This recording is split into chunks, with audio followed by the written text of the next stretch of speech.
नमस्कार दोस्तों, आज हम बात करेंगे कार्बोक्सिलिक अम्लों के बनाने की विधियों के बारे में। फिर से बता दूंगा, आज हम बात करेंगे कार्बोक्सिलिक अम्लों के बनाने की विधियों के बारे में। कार्बोक्सिलिक अम्ल के नामांकन को मैंने आपको पहले ही समझा दिया था। आज मैं इनके बनाने की विधियां बताऊंगा। 10 प्रकार की बनाने की विधियां हैं। पहली विधि है प्राथमिक अल्कोहल व एल्डिहाइड के ऑक्सीकरण से। अगर आप साथ साथ नोट्स बनाना चाहते हैं तो इसको हेडिंग के रूप में आप डाल लेंगे, प्राथमिक अल्कोहल व एल्डिहाइड के ऑक्सीकरण से। और अब हम आगे इसमें बताते हैं आपको प्राथमिक अल्कोहल और एल्डिहाइड पोटेशियम डाइक्रोमेट K2Cr2O7 तथा H2SO4 की उपस्थिति में ऑक्सीकृत होकर कार्बोक्सिलिक अम्ल बनाते हैं। मैं आपको ये बना के दिखा रहा हूं, आप देखें। ये है हमारा प्राथमिक alcohol R single bond CH2OH। ऑक्सीकरण करना है और प्रेजेंस दिखाएंगे पोटेशियम डाइक्रोमेट और H2SO4 की। तो हमें पहले एल्डिहाइड बनेंगे R सिंगल बॉन्ड CHO और इसका पुनः ऑक्सीकरण करेंगे इसी ऑक्सीकारक की उपस्थिति में पोटेशियम डाइक्रोमेट और सांद H2SO4 R single bond COOH। तो ये हमारे एसिड बन जाते हैं। एक एग्जांपल लेके मैं आपको दिखाता हूं। जैसे हमें फॉर्मिक अम्ल बनाना है तो यहां हम मेथिल अल्कोहल लेंगे H single bond CH2OH, K2Cr2O7 H2SO4 ऑक्सीकरण करेंगे तो फॉर्मेल्डिहाइड बनेगा, फॉर्मेल्डिहाइड।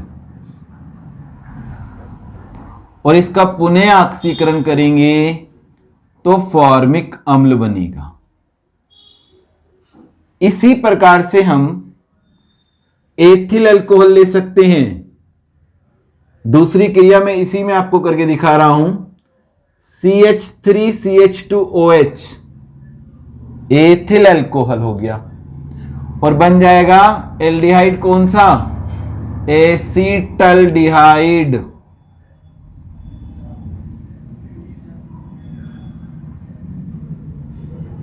CH3CHO, देखो ये CH3, ये CH3, परिवर्तन यहां CH2OH पर आ रहा है। पहले ये एल्डिहाइड में बदलता है और फिर ये CH3 जो का त्यों ही रहेगा, CH3COOH, यही एल्डिहाइड हमारा अम्ल में बदलेगा। तो इस क्रिया में मैंने आपको बताया कि प्राथमिक अल्कोहल से शुरू करेंगे तो पहले एल्डिहाइड और फिर अम्ल बनेगा, और अगर एल्डिहाइड से प्रारंभ करना है तो हमारी ये वाली रिएक्शन रहेगी, सीधा अम्ल बनेगा। तो एल्डिहाइड का हम ऑक्सीकरण करें तो सीधे अम्ल बनते हैं, और प्राथमिक अल्कोहल का जब हम ऑक्सीकरण करते हैं तो पहले एल्डिहाइड बनता है और फिर अम्ल बनते हैं। इसी प्रकार से हम अगर बेंजीन वाले एरोमेटिक यौगिक ले लें और यहां लें बेंजिल अल्कोहल, नाम याद रखेंगे, बेंजिल अल्कोहल, सेम रिएक्शन है। इस बेंजिल ग्रुप पे कोई प्रभाव नहीं पड़ेगा, जो फिनाइल ग्रुप है ये। ऑक्सीकरण करिए पोटेशियम डाइक्रोमेट और H2SO4 की उपस्थिति में ही, और परिवर्तन CH2OH का CHO में कर दीजिए तो बेंजल्डिहाइड बन गया, और फिर इसका ऑक्सीकरण करिएगा, बेंजोइक अम्ल बन जाता है। तो कितनी सिंपल सी रिएक्शन है। ध्यान रखना है CH2OH का ऑक्सीकरण CHO में होता है और CHO का COOH में। तो ये हमारा बेंजल डिहाइड बन गया।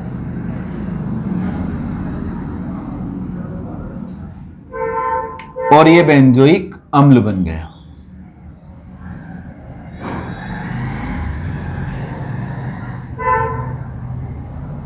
ये हमारी पहली विधि हुई। प्राथमिक अल्कोहल तथा एल्डिहाइड का पोटेशियम डाइक्रोमेट तथा सांद्र एस्टोसल्फोर द्वारा ऑक्सीकरण करने से पहले एल्डिहाइड और फिर अम्ल बनते हैं।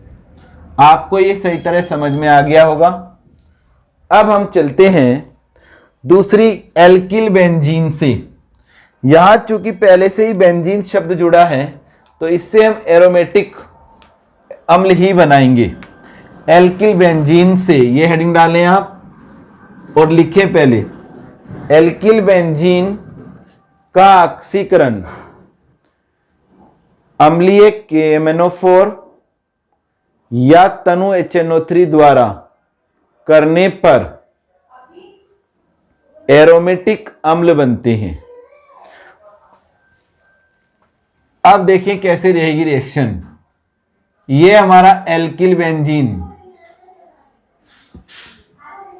इसे हम टोलुइन कहते हैं या हम इसे मेथिल बेंजीन कहेंगे। तो टोलुइन का जब हम ऑक्सीकरण करेंगे तो 3 नवजात ऑक्सीजन ली जाएंगी और यहां हम लिखेंगे KMnO4 और हमें बेंजोइक एसिड बनेगा। इस जो क्रिया है इसकी विशेषता मैं आपको बता दूं कि हमारा कोई सा भी एल्किल उपस्थित हो बेंजीन में, अगर यहां C2H5 भी है तो भी रिएक्शन में हमें C2H5 का KMnO4 की उपस्थिति में COOH ही होता है। अर्थात इसमें जो एल्किल पार्ट होता है, चाहे 3 कार्बन का हो, जो एल्किल पार्ट होता है वो COOH में अर्थात कार्बोक्सिलिक समूह में परिवर्तित हो जाता है। तो यहां भी इसके ऑक्सीकरण से हमारी बेंजोइक अम्ल बना है, यहां भी बेंजोइक अम्ल बना है। तो ये हो गया एल्किल बेंजीन से बेंजोइक अम्ल बनाने की क्रिया। अब तीसरी क्रिया लेते हैं साइनाइड के जल अपघटन से। यहां कौन से साइनाइड की बात चल रही है? एल्किल साइनाइड और फेनिल साइनाइड की। तो हम हेडिंग डालेंगे साइनाइडों के जल अपघटन से और उसमें लिख लेंगे पहले एल्किल साइनाइड या फेनिल साइनाइड अम्लीय जल अपघटन द्वारा, बस एक ही शब्द लिख देंगे, अम्लीय जल अपघटन द्वारा कार्बोक्सिलिक अम्ल बनाते हैं। क्या बनाते हैं? कार्बोक्सिलिक अम्ल। देखें दोनों आपको दिखाता हूं। एग्जाम्पल लेते हैं मेथिल साइनाइड CH3CN और 2H2O और अम्ल की उपस्थिति HCl ले लेंगे। CH3COOH एसिड प्लस देखें यहां पर NH3 प्लस NH3 और एसिड बन गया। 3 और 1 4 ऑक्सीजन हमारी हाइड्रोजन, 2 और 2 4 इधर है और 3 7, 3 4 और 3 7।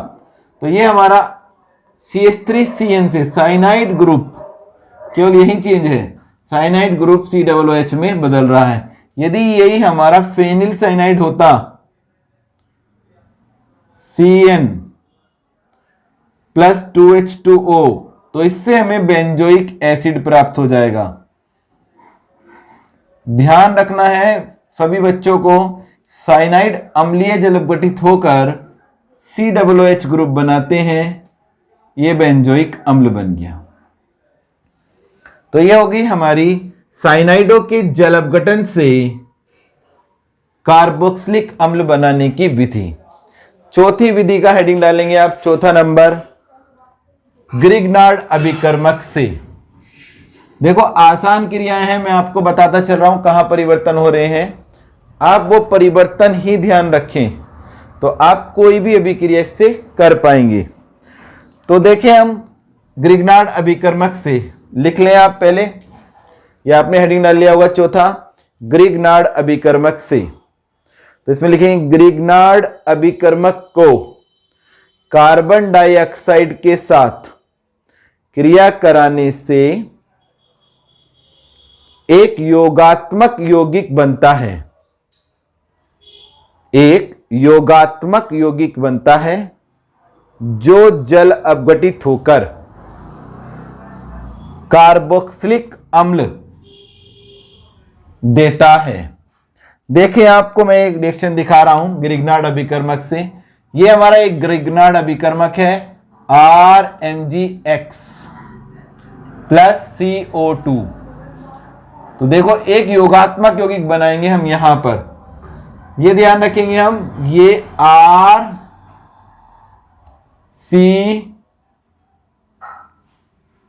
Double bond OO CO2 MgX, ये योगात्मक यौगिक।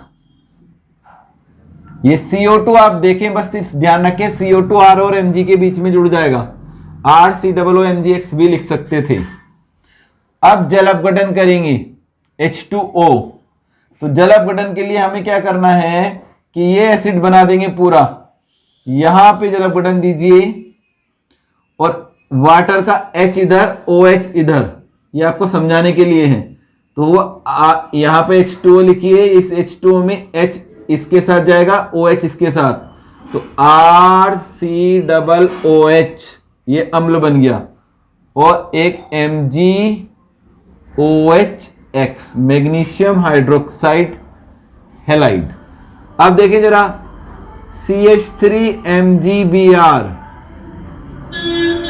प्लस CO2 CH3COOMgBr, और जल अपघटन दीजिए CH3COOH plus magnesium hydroxy bromide. अगर हम इसी से बेंजोइक एसिड बनाना होता तो यहां हम बिल्कुल ये जोड़ देते C6H5MgBr, और ये हमारा हो जाता योगात्मक यौगिक, और ये देखिए हमें बन गया बेंजोइक एसिड। तो ये दूसरी क्रिया आप इसमें लिख सकते हैं, C6H5MgBr plus CO2 is equal to C6H5COOMgBr। जल अपघटन करेंगे तो C6H5COOH प्लस MgOHBr। तो ये हमारी चौथी क्रिया हो गई। और अब बात करेंगे एसिल क्लोराइड और एनहाइड्राइड से बनाने की। एसिल क्लोराइड, ये आप हेडिंग डालें पहले, 5वां नंबर, एसिल क्लोराइड और एनहाइड्राइडों से। और अब इसमें लिखें एसिल क्लोराइड और एनहाइड्राइड जल से क्रिया करके, अम्ल की उपस्थिति में जल से क्रिया करके या अम्लीय जल अपघटित होकर कार्बोक्सिलिक अम्ल बनाते हैं। क्या बनाते हैं? कार्बोक्सिलिक अम्ल। और देखें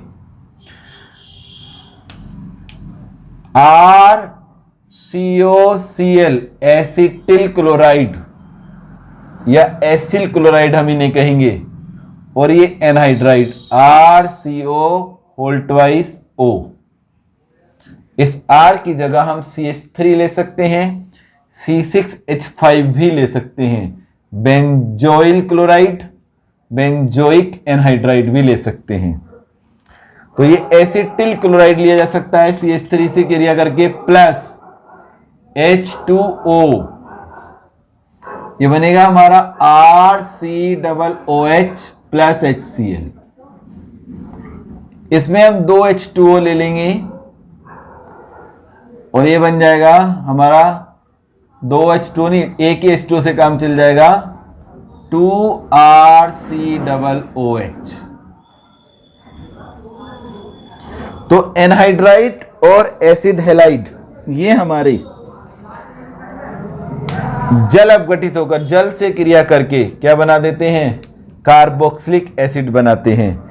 एसिटिल क्लोराइड अगर हम इसे लिखना चाहेंगे तो ये हो जाएगा CH3COCl plus H2O is equal to CH3COOH plus HCl। और यहां हम करेंगे CH3CO twice O plus H2O, तो 2 CH3COOH। R की जगह हम C6H5 लेकर बेंजोइक अम्ल भी बना सकते हैं। चलिए आगे बढ़ते हैं हम एस्टर से। हेडिंग डाल दें 6 नंबर एस्टर से। इसमें यह होता है एस्टर का अम्लीय जल अपघटन।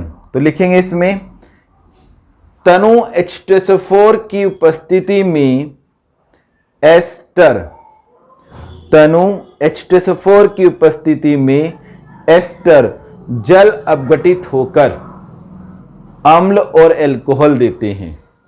बहुत ही ज़्यादा पॉपुलर रिएक्शन है, देखिएगा यह है एस्टर RCOOR प्लस H2O जल अपघटन, अम्ल की उपस्थिति तनु H2SO4।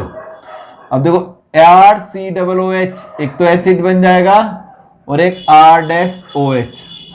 जैसे हम बहुत पॉपुलर रिएक्शन पढ़ते रहते हैं एथिल एसीटेट का जल अपघटन, तो CH3COOC2H5 ethyl acetate plus H2O, H2SO4 की उपस्थिति CH3COOH प्लस C2H5OH। तो जो हमारा एस्टर वाला पार्ट है C डबल बॉन्ड COO वाला, ये एसिड बनाएगा और जो O से R जुड़ा रहता है वो हमारा एल्कोहल बनाता है। सातवीं रिएक्शन हम डालेंगे एल्कीनो के कार्बोक्सिलीकरण से। इस रिएक्शन का नाम कोच रिएक्शन अर्थात कोख अभिक्रिया भी कहते हैं इसे हम, कोख अभिक्रिया। पहले आप हेडिंग डालने 7वां एल्कीनो के कार्बोक्सिलीकरण से, और अब इसमें लिखें एल्कीन की क्रिया CO कार्बन मोनोऑक्साइड और जल के साथ H3PO4 अम्ल की उपस्थिति में 675 केल्विन ताप पर कराने से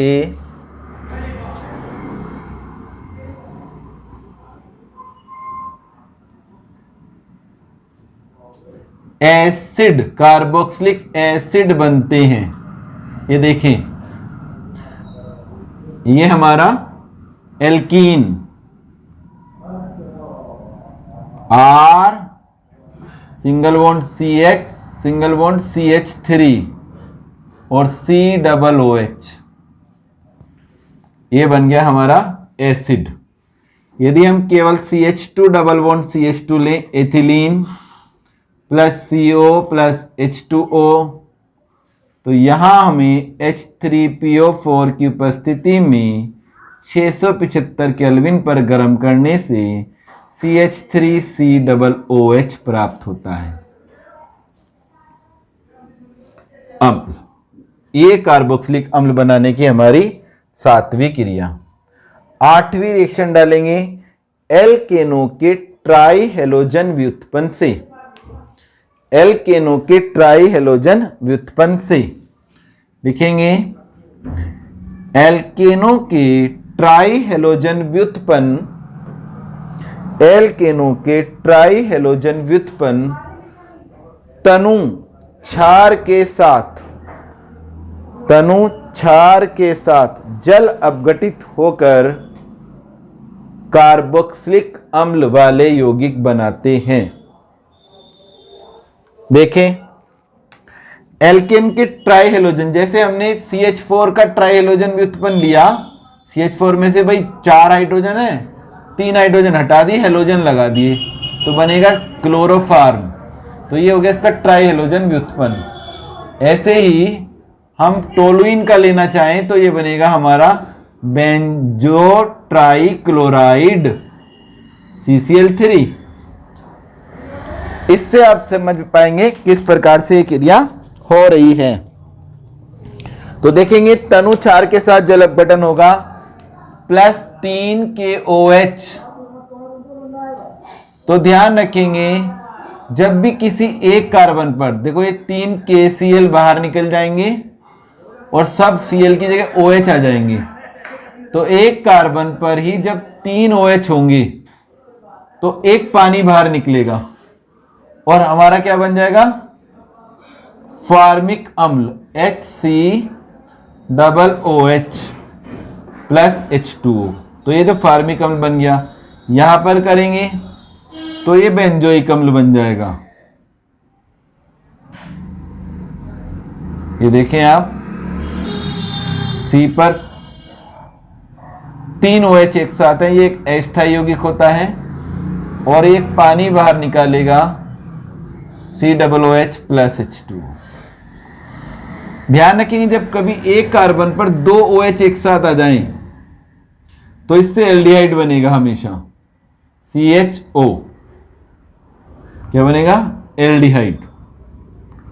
और अगर एक कार्बन पर 3 OH हैं, ठीक है, तो हमेशा एसिड बनेगा,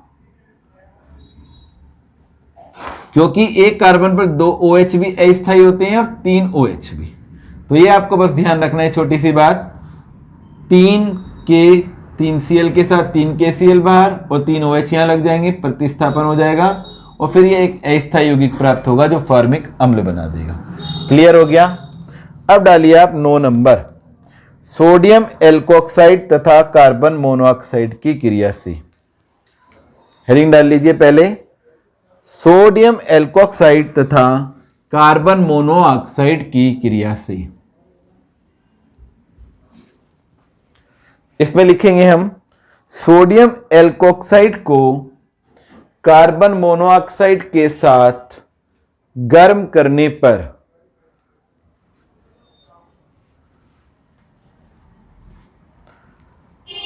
सोडियम एल्कोक्साइड को कार्बन मोनोऑक्साइड के साथ गर्म करने पर कार्बोक्सिलिक अम्लों के सोडियम लवण प्राप्त होते हैं जो अम्ल से क्रिया करके एसिड देते हैं।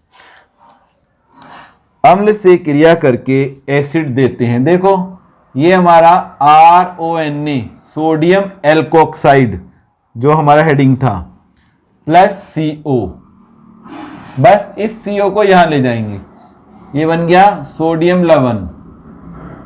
सोडियम का एस्टर भी कह सकते हैं इसे हम, या एस्टर का सोडियम लवण कह दीजिए।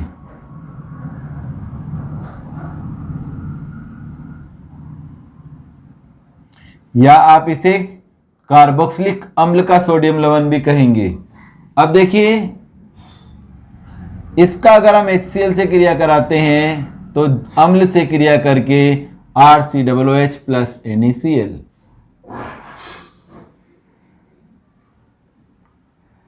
जैसे हमें बनाना है C2H5ONA लिया प्लस CO, C2H5COONA।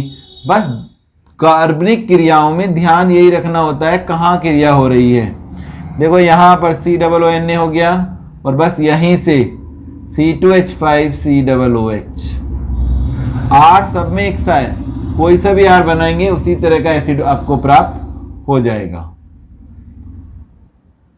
ये अब 10वीं क्रिया है डाई कार्बोक्सिलिक अम्ल को गर्म करके। डाई कार्बोक्सिलिक अम्ल को जब भी हम गर्म करेंगे तभी हमें गर्म करने पर एक कार्बन डाइऑक्साइड बाहर निकल जाएगी। क्या बाहर निकल जाएगी? एक कार्बन डाइऑक्साइड बाहर निकल जाएगी। देखें, जैसे डाइकार्बोक्सिलिक अम्ल हम लेते हैं ऑक्जेलिक अम्ल COOH, पहले लिख लें आप इसमें, डाइकार्बोक्सिलिक अम्लों को गर्म करने पर कार्बन डाइऑक्साइड बाहर निकलती है। इस क्रिया को डाइकार्बोक्सिलिक अम्लों का विकार्बोक्सिलीकरण भी कहते हैं। विकार्बोक्सिलीकरण, इससे मोनोकार्बोक्सिलिक अम्ल प्राप्त होते हैं। जैसे हमने COOH गर्म कर देंगे तो हमें HCOOH फॉर्मिक अम्ल प्लस CO2, तो इसमें कार्बन डाइऑक्साइड बाहर निकली, इसलिए इसको कहेंगे हम डाइकार्बोक्सिलिक अम्ल का विकार्बोक्सिलीकरण।